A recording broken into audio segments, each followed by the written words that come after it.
우리 사도신경으로 우리의 신앙을 함께 고백하겠습니다.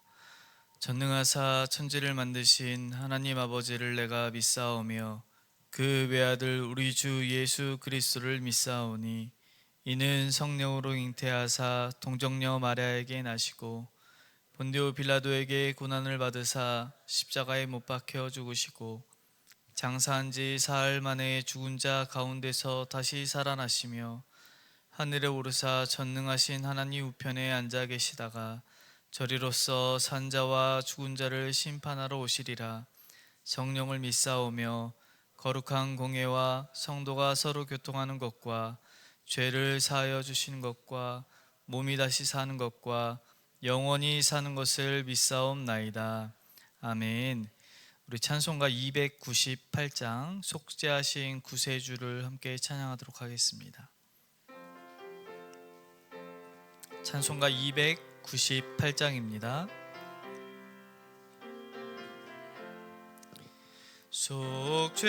속죄하신 구세주를 내가 찬송하리라.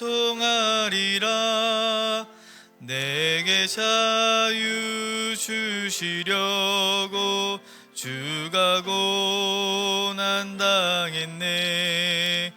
그 신사랑 찬양하리.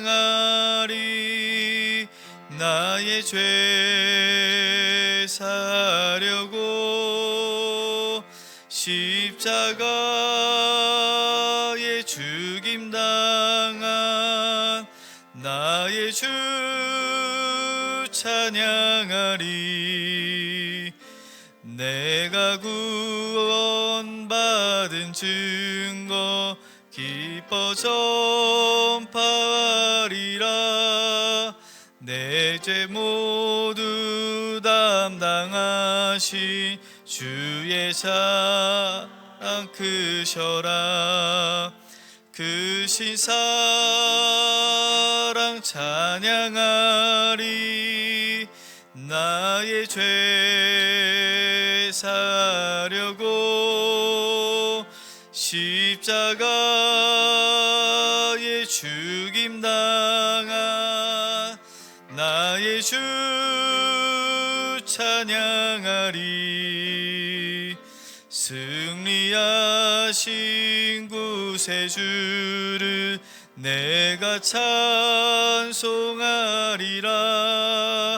죄와 죽음 지옥 권세 주가 모두 이겼네. 그 신사랑 찬양하리. 나의 죄 사려고 십자가에 죽임당한 나의 주 찬양하리. 고마우신 구세주를 내가 찬송하리라. 죽음에서 생명으로 나를 인도하셨네. 그 신사랑 찬양하리. 나의 죄 사려고 십자가에 죽임당한 나의 주 찬양하리. 아멘. 우리 이 시간 함께 읽을 말씀은 로마서 11장 25절부터 36절까지의 말씀입니다. 로마서 11장 25절부터 36절까지 저 한 절 여러분 한 절 읽도록 하겠습니다. 25절입니다. 형제들아, 너희가 스스로 지혜 있다 하면서 이 신비를 너희가 모르기를 내가 원하지 아니하노니 이 신비는 이방인의 충만한 수가 들어오기까지 이스라엘의 덜어는 우둔하게 된 것이라. 그리하여 온 이스라엘이 구원을 받으리라. 기록된 바 구원자가 시온에서 오사 야곱에게서 경건하지 아닌 것들을 돌이시기 내가 그들의 죄를 없이 할 때에 그들에게 이루어질 내 언약이 이것이라 함과 같으니라. 복음으로 하면 그들이 너희로 말미암아 원수된 자요 택하심으로 하면 조상들로 말미암아 사랑을 입은 자라. 하나님의 은사와 부르심에는 후회하심이 없느니라.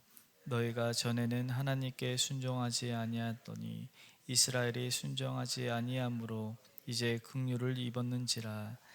이와 같이 이 사람들이 순종하지 아니하니 이는 너희에게 베푸시는 긍휼로 이제 그들도 긍휼을 얻게 하려 하심이라.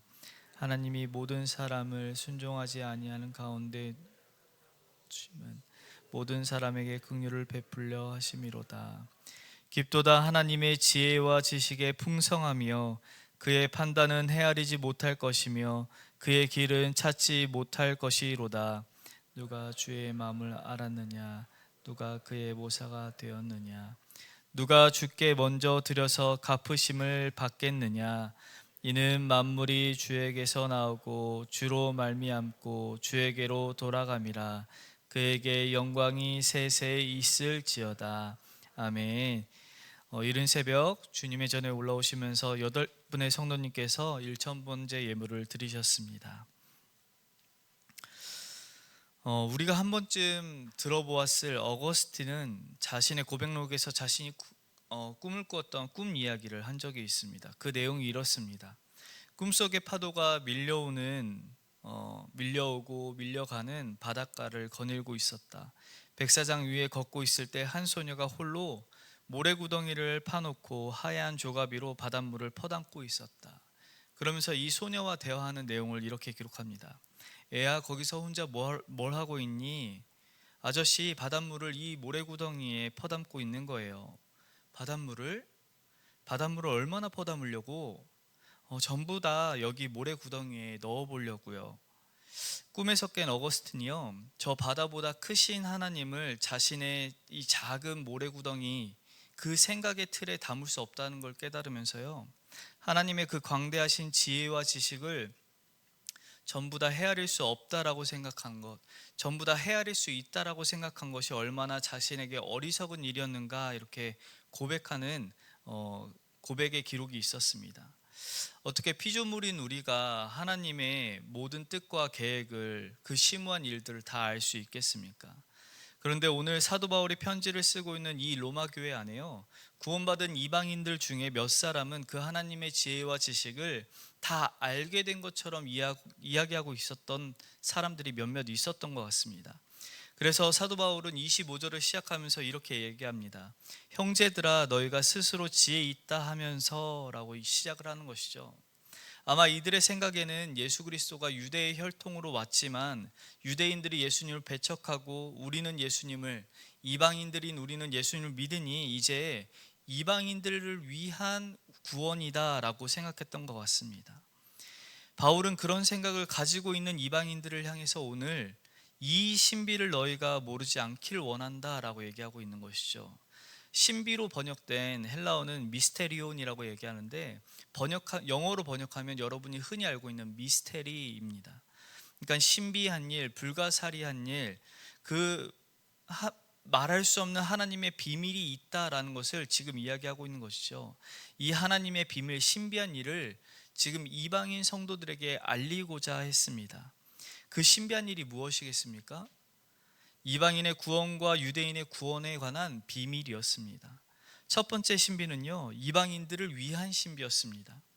유대인들이 복음을 거절한 사건, 이 예수님을 거절한 사건이요, 오히려 이방인들에게 복음의 문을 열 수 있는 시작점, 계기가 되었다라는 것이죠. 만약에 여러분들 생각해 보십시오. 유대인들이 예수 그리스도를 박해하지 않고 그냥 믿었다, 하나님의 아들로 믿었다라고 얘기한다면 어떻게 되겠습니까? 예수 그리스도의 복음은 이스라엘 안에 머물게 되는 복음의 이야기로 끝나게 되는 것이죠. 그러나 유대인들이 하나님의 말씀에 불순종하고 말씀이신 예수 그리스도를 박해하고 알아보지 못하고 오히려 그리스도를 믿는 믿음의 사람들을 박해하기 시작하자 그들이 흩어지게 됐다라는 것이죠. 그리고 흩어진 그들로 말미암아 예수 그리스도의 복음이 이방 세계에 널리 퍼지게 되었다라고 얘기하는 것입니다. 그래서 이방인을 향한 복음의 관점에서 봤을 때는요, 이스라엘은 이방인들 때문에 하나님의 원수가 되는, 순전히 이방인 때문에 하나님과 원수가 되는 그 일이 있었다. 우리는 이것을 알지 못했는데 그것은 하나님의 놀라운 신비, 하나님이 감춰두었던 사건이었다라는 것이죠. 그런가 하면 사도 바울은 신비한 일이 하나 더 있다라고 얘기하는데 그게 무엇입니까? 구원이 이방인에게서 끝난 것이 아니라 반드시 유대인에게 돌아간다라고 얘기하고 있는 것입니다. 다시 말해서 복음이신 예수님을 거절한 이 유대인들의 구원이 완전히 막혔다라고 얘기하고 있는 게 아니라는 것이죠. 오히려 이방인의 충만한 수가 들어올 때까지 이스라엘을 더러 우둔하게 하나님이 내버려 뒀다라고 오늘 사도 바울은 진술하고 있습니다. 과거 출애굽기에 보면요, 하나님은 이 바로 왕의 마음을 완악하게 만들었다, 이스라엘을 구원하기 위해서 바로의 마음을 완악하게 만들었다라고 얘기합니다. 출애굽기 4장 21절입니다. 그러나 내가 그의 마음을 완악하게 한즉 그가 백성을 보내주지 아니하리니. 여기서 하나님이 바로의 마음을 돌리지 못하도록 완악하게 만들었다라는 능동적인 표현을 쓰고 있는데, 사실 이 문장 자체는요, 그 완악한 마음을 그대로 내버려뒀다라는 의미입니다. 그가 회개하여 돌이킬 수 있도록 성령을 적극적으로 보내시는 일을 하지 않으시고 그 악한 상태 그대로 내버려뒀다라는 의미, 그것을 그를 완악하게 만들었다라고 표현하고 있다라는 것이죠. 그러나 오늘 본문에서 하나님은요, 이스라엘을 애굽의 그 바로 왕처럼 그 악한 마음 그대로, 우둔한 그 상태 그대로 완전히 내버려두지 않는다라고 지금 표현하고 있는 것입니다. 그들이 하나님의 말씀을 가지고 있었고 알고 있음에도 불구하고 깨닫지 못한 그 우둔한 상태 그대로 내버려둔 그 이유가 무엇이겠습니까? 순전히 이방인들을 구원하기 위한 하나님의 복음의 문을 열기 위한 시작점이기 때문에 그렇다라는 것이죠. 그렇기 때문에 이스라엘 백성이 우둔한 상태로 있다란 이것은요, 하나님의 관점에서 잠시일 뿐인 것이죠. 잠시 그들을 우둔하게 두심으로 이방 세계에 복음이 전파될 수 있도록 하나님이 계획하셨다라는 것이죠. 설령 이스라엘 백성들이 복음을 거부하는 일이 있다라고 할지라도 그들을 향한, 이 이스라엘 백성들을 향한 하나님의 언약과 그 사랑은 결코 멈추지 않는다라는 것입니다. 실제적인 예가 누구이겠습니까? 바로 사도 바울입니다. 처음부터 하나님의 말씀을 깊이 알고 있었던 이 사도 바울이 깨닫지 못하고 그 자체로 우둔하게 된 것이죠. 더 나아가서 하나님을 향한 불순종으로 그가 날마다 하나님의 복음, 이 예수 그리스도를 믿는 사람들을 박해하며 살았습니다. 그런 불순종에도 불구하고 은혜로 그가 구원받아 이방인의 사도가 되었습니다. 다시 말해서 이스라엘은 불순종에도 불구하고 구원의 길에서 멀어진 것처럼 보이지만 불순종한 그들에게 이방인과 동일한 방법으로, 율법의 행함이 아닌 이방인과 동일한 오직 은혜의 방법으로 구원받는 이 놀라운 신비를 지금 설명하고 있다는 것이죠. 더 나아가서요, 바울은 온 이스라엘이 구원받는다라고 얘기합니다. 여기서 온 이스라엘은요, 혈통적 유대인들, 모든 유대인들이 예외 없이 구원받는 것을 이야기하고 있는 것이 아닙니다. 남녀노소 그리고 인종과 계급과 상관없이 이방인이 구원받은 것처럼 유대인 역시도 차별 없이 과거부터 예수 그리스도가 오시는 그 재림의 날까지 예수 그리스도를 믿는 믿음 안에서 유대인들이 구원을 받는다라고 얘기하고 있는 것이죠. 그렇지만 그 예수 그리스도 다시 오시는 그날까지, 그리고 이방인의 수가 완전히 충만해질 때까지 하나님께서는 이스라엘을 잠시의 관점에서 우둔하게 만드셨다라고 얘기하는 것입니다. 우리를 향한 하나님의 신비는 무엇입니까? 모든 사람이 죄 가운데 빠져 순종하지 아니하는 가운데서 우리를 그 속에 가두시고 이방인이나 유대인이나 은혜와 자비, 사랑과 긍휼로 우리를 구원하신 하나님의 은혜가 우리에게 주어졌다라는 것이죠. 그것 자체가 신비라고 얘기하는 것입니다. 뿐만 아니라요, 유대인의 어리석음이 이방인을 향한 복음의 문을 열었던 것처럼, 이방인들의 순종이 오히려 유대인의 순종을 불러오는 것처럼, 우리에게 일어나는 사건 하나하나가 우리가 볼 때는 정말 별 볼 일 없는 일들이지만 하나님이 보시는 그 관점 안에서는요, 하나님이 그 모든 일들을 통해서 나를 향한 구원의 하모니를 이루어가고 계시는 하나님의 신비한 일들이 우리 삶에 펼쳐지고 있다라고 얘기하는 것이죠. 사랑하는 제가족 여러분, 우리가 받은 이 구원의 신비를 우리 주변에 나누시는 우리 성도님들 되시길 간절히 소망합니다. 이방인을 위해서 이스라엘을 사용하여 주시고 이스라엘을 위해 이방인을 사용하신 하나님이 오늘 나를 통해서 내 주변에 있는 한 사람 한 사람을 구원하시기 위해 나를 사용한다라는 이 믿음으로 내 주변에 있는 내 자녀들, 내 부모님, 내 주변 친척 조카들을 예수 그리스도의 구원의 빛으로 이끌고 오시는 여러분 되시길 간절히 소망합니다. 그 하나님 앞에 나아가서 감사의 찬양으로, 오늘 사도 바울이 깊도다 그 하나님의 비밀이라고 얘기한 이 비밀에 감사함으로 나아가시며 그 감사함을 넘어서서 내가 다른 이들의 복음의 통로가 되는 귀하고 복된 여러분의 삶이 되시기를 간절히 축원합니다. 함께 기도하겠습니다. 하나님 아버지, 정말 내가 받은 이 구원의 은혜가 얼마나 크고 놀라운지 정말 내 머리와 생각과 지혜로 다 담아낼 수 없는데도 불구하고 날마다 하나님의 복음을 아는 것 마냥 우리가 행세하며 지내갈 때 있습니다. 그럴 때마다 그 예수 그리스도의 복음 안에서 우리는 겸손케 하여 주시고, 그리스도의 복음 안에서 우리가 겸손해질 때 나를 향한 구원이 내 옆에 있는 많은 사람에게 지금 하나님이 부르심이 있다는 사실을 알고 내가 하나님의 구원의 복음의 통로가 되어 하나님의 말씀을 전하는 아버지 축복의 통로가 되어질 수 있도록 우리를 사용하여 주시옵소서. 사랑하는 주님, 예배를 드리러 나오면서 잊지 아니하고 주님께 예물을 드린 주의 자녀들이 있습니다. 아버지, 예물을 드리지 못하였을지라도 마음을 드린 주님의 자녀들이 있사오니 아버지, 그 마음을 흠양하여 주시고 주님께서 원하시는 뜻대로 삶을 이루어가는 귀하고 복된 일들이 나타날 수 있도록 은혜 베풀어 주시옵소서. 주님께서 아버지 이 아침에 기도하는 주님의 종들의 기도 소리를 들으시고 응답하실 것을 원합니다.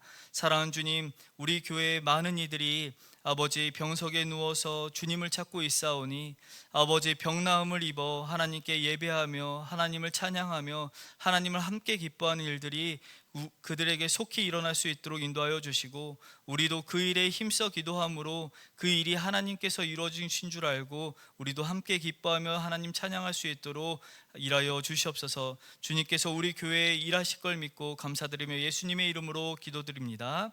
아멘. 우리 아버지여, 이름이 거룩히 여김을 받으시오며 나라의 임하옵시며 뜻이 하늘에서 이룬 것 같이 땅에서도 이루어지리이다. 오늘날 우리에게 일용할 양식을 주옵시고 우리가 우리에게 죄 지은 자를 사하여 준 것 같이 우리 죄를 사하여 주옵시고 우리를 시험에 들게 하지 마옵시고 다만 악에서 구하옵소서. 대개 나라와 권세와 영광이 아버지께 영원히 있사옵나이다. 아멘. 이 시간 우리 금주의 기도의 제목과 들은 말씀과 그리고 각자의 기도 제목으로 기도하려고 하는데요. 금주의 기도 제목입니다. 우리 금요 성령 대망 집회 CTS 아주 특별한 찬양에 많은 성도님들 참여하셔서 은혜와 기쁨의 시간이 될 수 있도록 인도하여 주시옵소서. 여름 신앙 행사가 우리 청년부로부터 시작이 되는데 청년부 수련회 23일부터 26일간 진행되는 이 일 가운데 안정과 은혜로 주님께서 붙들어 주시옵소서. 우리나라의 평화가 지켜지고 복음으로 통일되게 하소서. 상반기에 등록한 새 가족들이 잘 정착하고 신앙이 성장하는 기쁨을 맛보게 하여 주시옵소서. 우리 네 가지 기도 제목과 본인의 기도 제목 그리고 들은 말씀을 통해서 우리 함께 합심하며 기도하도록 하겠습니다. 기도하겠습니다.